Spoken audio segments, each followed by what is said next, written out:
Je vous parle d'un tout petit fœtus dans le ventre de sa maman. Plus le liquide amniotique est sucré et plus il en boit souvent. De nos jours, les glucides ont mauvaise réputation.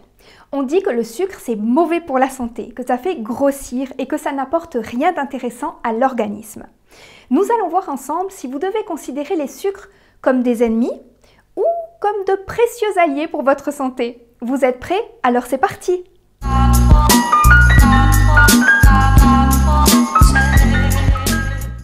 Nous connaissons tous quelqu'un qui fait un régime sans glucides. Forcément, c'est tellement à la mode en ce moment. Et le pire, c'est que cette personne vous dit qu'elle se sent mieux depuis qu'elle a arrêté le sucre. Vous constatez même qu'elle a perdu du poids. Alors, comment est-ce possible? Mais avant de commencer, saviez-vous que depuis tout petit, nous avons une attirance pour le sucre? Pas pour les bonbons, hein, bien avant ça. Je vous parle d'un tout petit fœtus dans le ventre de sa maman. Plus le liquide amniotique est sucré et plus il en boit souvent. Les nouveau-nés préfèrent également les aliments sucrés. D'ailleurs, le lait maternel possède ce petit goût sucré si particulier. Ce que beaucoup de personnes appellent de nos jours addiction au sucre commence très tôt chez l'être humain. Et pour cause. Les glucides sont les principaux fournisseurs d'énergie de notre organisme. Vous les trouverez en très grande majorité dans les aliments d'origine végétale, comme par exemple dans les céréales où l'on trouve des sucres complexes comme l'amidon, et dans les fruits qui contiennent des sucres simples, le fructose. Le corps préférera toujours fabriquer de l'énergie à partir de glucose, car c'est ce qui lui demande en fait le moins d'efforts. Forcément, vu que c'est notre source d'énergie physiologique, celle qui a été prévue pour faire fonctionner notre organisme. En plus, la métabolisation du glucose en énergie ne va pas produire de déchets métaboliques délétères pour notre organisme. Sur un régime cétogène, par exemple, on va priver le corps de glucose, ce qui va l'obliger à devoir puiser son énergie dans les macronutriments dits de secours, comme le muscle et le gras.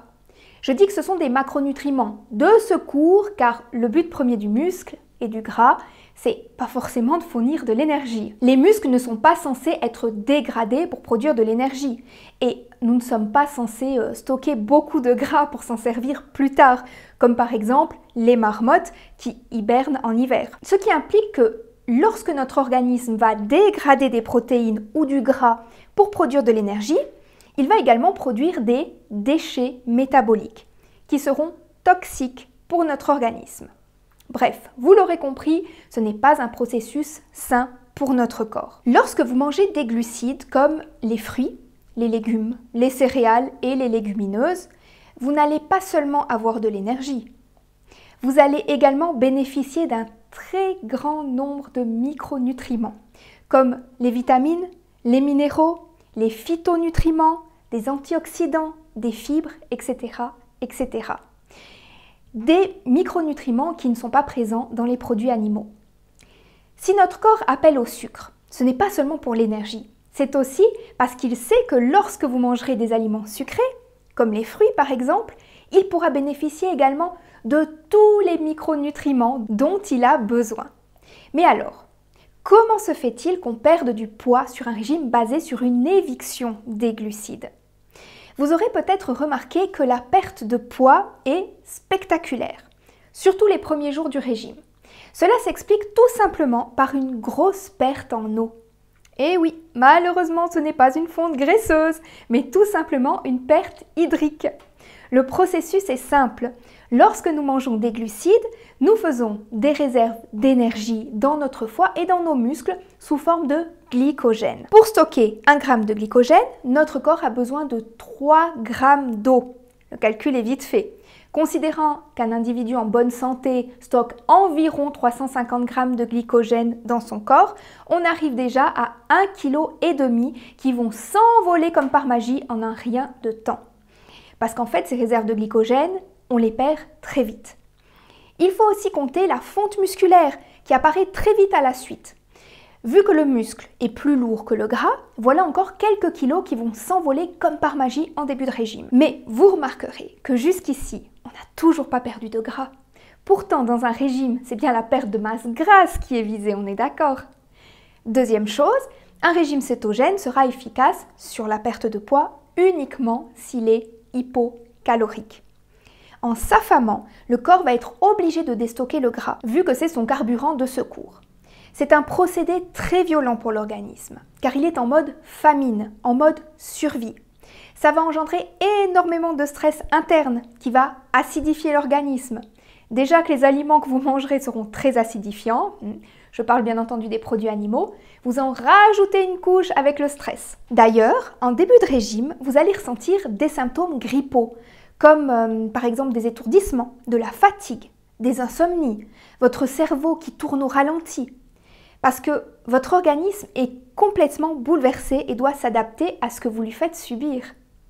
Heureusement que notre corps est un petit miracle d'adaptation et qu'il peut survivre, je dis bien survivre, même lorsqu'il ne reçoit pas le carburant dont il a besoin pour fonctionner normalement.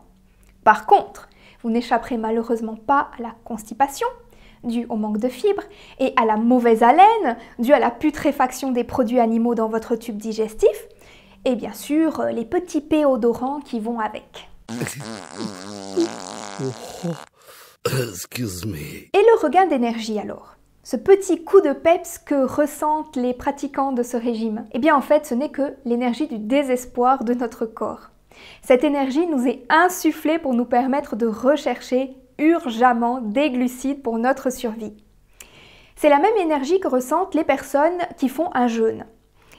Le corps ne reçoit plus la nourriture dont il a besoin pour fonctionner, il va donc exciter tous vos sens pour vous permettre de vous mettre en quête de glucides. Vous imaginez bien que la privation de glucides n'est pas tenable sur le long terme. Manque de fibres, manque de vitamines, d'énergie, craquage sur des produits sucrés.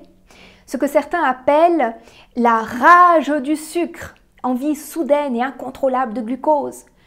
Alors là, on va nous traiter de dépendants, de drogués du sucre. Et vous avez honte, mais honte d'être si faible face au sucre. Et pourtant, ce n'est qu'une simple molécule de glucose, C6H12O6. Une molécule d'une simplicité déconcertante, mais du coup également si facilement métabolisée en énergie par notre organisme. Mérite-t-elle la mauvaise réputation qu'on lui a créée pour se dédouaner de nos mauvaises habitudes alimentaires? Régime carné, riche en produits animaux et en gras. Non, le sucre ne mérite pas sa mauvaise réputation. Il peut même vous guérir. Un régime riche en glucides et pauvre en gras soignera bien des maux, comme par exemple la candidose ou encore le diabète de type 2. Alors de vous à moi, si on lâchait un peu la grappe au sucre. Via Felicia à tous!